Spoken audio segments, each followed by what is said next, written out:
So, I mean, you could, through back channels, ask Putin this, right? You could say, hey, Putin, between, these last two dominating candidates in the USA's election, who do you think would benefit Russia more to be voted in? And of course, he knows Trump's an idiot, and he's a sign of the decline of the culture of the USA, right?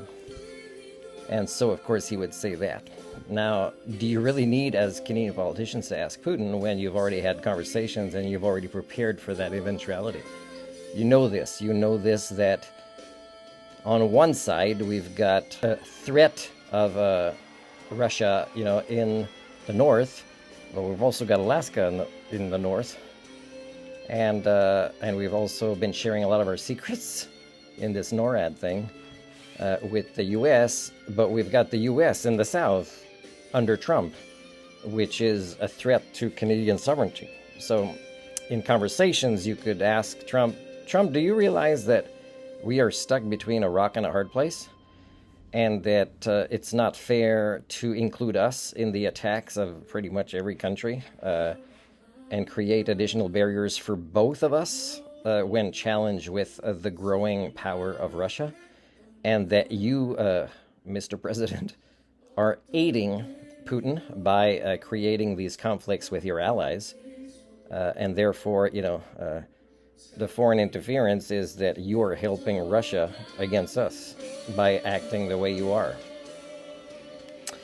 So in a way, in every negotiation that is coming up with President Trump is you have to bring up one thing that will, let's say, be a deal-closing concept related to what is maybe ridiculous that he's asking for, is say at this point, because of the threat to both of our security that you're causing here, Mr. President, is we would recommend that you add to the deal that Alaska is now another province.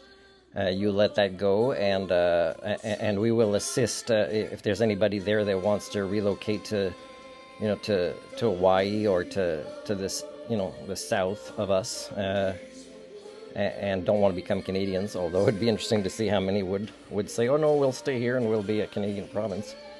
Because really, Putin is not as much of a threat as President Trump is. And really, he knows that if you present the right arguments to him and you're one of his trusted advisors.